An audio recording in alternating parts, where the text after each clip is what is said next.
So funny how people are so like free and almost arrogant with their advice. And I'm just like, why would I listen to you? You don't even ask me for any advice. I'm the most successful person. Rumors have been floating around that Jay-Z might have applied serious pressure on Kanye right before their brotherhood fell apart.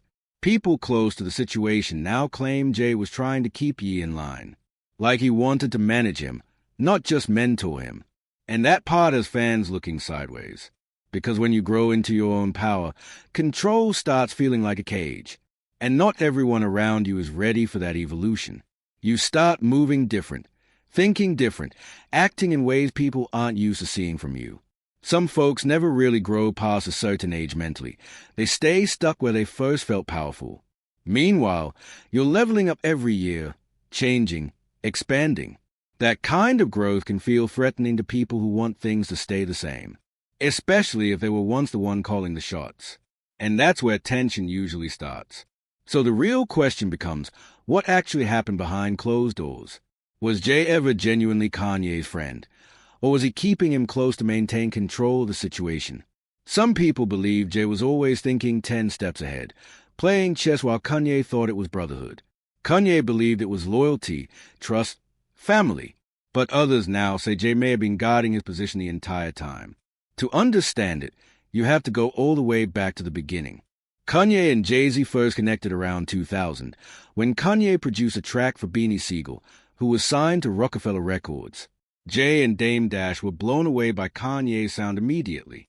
From that moment, Kanye became the secret weapon, crafting beats not just for Beanie, but for Jay and other rock artists. His production started shaping an entire era.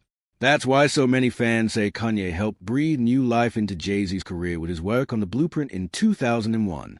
At the same time, Kanye was trying to break through as a rapper himself, but labels kept rejecting him.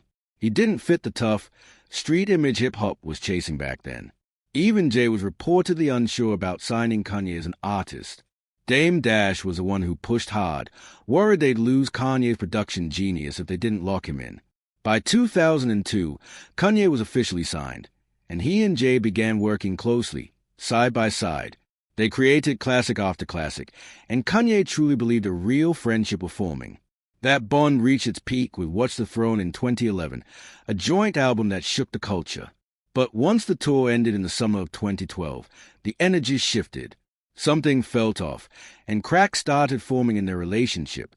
Kanye had already lost his mother back in 2007, and people close to him say he felt increasingly alone, like he didn't have anyone he could fully trust anymore. Behind the scenes, rumors swirled that Jay and Kanye were clashing creatively during Watch the Throne.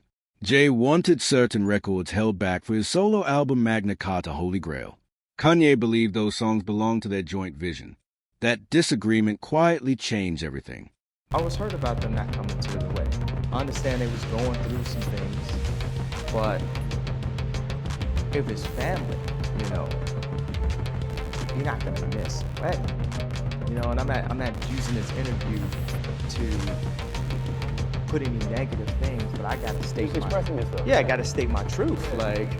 And then that one thing happens, and another thing happens, another thing happens, another thing happens. You just start coming up with all type of crazy ideas in your head and stuff like that. Then Kim Kardashian entered the picture, and that reportedly added even more strain. Kanye wanted Kim accepted into Jay's inner circle, but Jay and Beyoncé were allegedly reluctant. They didn't want their brand connected to the Kardashian image. That tension became impossible to ignore in 2014, when Jay and Beyoncé skipped Kanye and Kim's wedding in Italy altogether. Fans noticed immediately. The excuse given was timing, because the wedding happened just weeks after the infamous Met Gala elevator incident involving Solange and Jay-Z. That situation was used to justify staying out of the public eye. But Kanye later admitted he was deeply hurt. He said no matter what was going on personally, he expected them to be there. He thought they were family. That moment changed how he saw everything, and fans felt the shift too. This is a moment when a lot of Kanye's fans really flipped the narrative. People started saying Jay-Z was never truly his friend to begin with. The belief was that Jay only stayed loyal to himself and kept Kanye close as long as it served a purpose. Fans felt Kanye was giving genuine love, real brotherhood, while Jay wasn't matching that energy at all. And once Kanye stopped being useful, the support disappeared. That idea started spreading fast. Then came the 2016 Paris robbery, when Kim was held at gunpoint. Kanye later said that during one of the darkest moments of his life, Jay-Z still didn't show up for him in any meaningful way. That pain clearly stuck with him.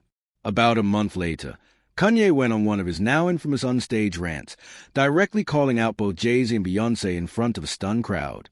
And that's when everything fully exploded. During that rant, Kanye claimed Beyoncé allegedly told the VMAs she wouldn't attend unless she won Video of the Year for Formation. That meant beating out Kanye's Famous and Drake's Hotline Bling. The crowd didn't even know how to react. What made it worse is that rumors about Jay and Beyoncé allegedly buying awards have been floating around for years already. Fans also noticed a pattern where Beyoncé mostly showed up to award shows when she was either performing or guaranteed to win. Those suspicions came roaring back in 2023. Beyoncé stood up to accept a Grammy before her name was officially announced, and the internet immediately started side-eyeing the moment. Then a clip from that same night went viral, showing producer Diplo appearing to mouth the words, "They bought that," as Beyoncé walked to the stage. Social media went into a frenzy, with people saying the industry might be way datier than anyone wants to admit. Right after that Grammy controversy, Billboard released its list of the 50 greatest rappers of all time. They ranked Jay-Z above legends like Biggie and Tupac, and hip-hop fans were furious. Most people agreed Jay is influential and elite, but calling him the greatest ever felt forced. Once again, whispers started that Jay was pulling strings behind the scenes to polish his legacy. The timing didn't help at all. But circling back to Kanye, that onstage rant went even deeper than award show accusations. Kanye hinted that the tension between them had reached a dangerous level. He suggested that Jay-Z might actually come after him if he kept talking too much. That shocked everyone in the building. Suddenly, this wasn't just rap beef or hurt feelings anymore. It sounded serious. Jay-Z was reportedly livid after Kanye aired him and Beyoncé out publicly. Not long after, he responded musically on his 2017 album 444. On the track Kill Jay-Z, Jay accused Kanye of switching up, rapping about how he gave Kanye $20 million without hesitation, only for Kanye to turn on him.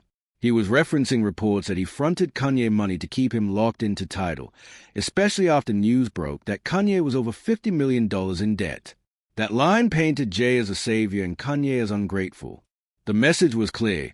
Jay wanted people to believe he carried Kanye through his lowest point. But Kanye later challenged that version of the story. In an interview with Charlemagne Tha God, Kanye explained that Jay didn't personally give him $20 million at all. According to Kanye, that money came from a Live Nation touring deal, not Jay's personal funds. Kanye said Roc Nation was managing him at the time, and tour advances like that are standard business. He felt Jay framed it like a personal favor when it really wasn't. That misrepresentation frustrated Kanye deeply and added more fuel to an already messy fallout.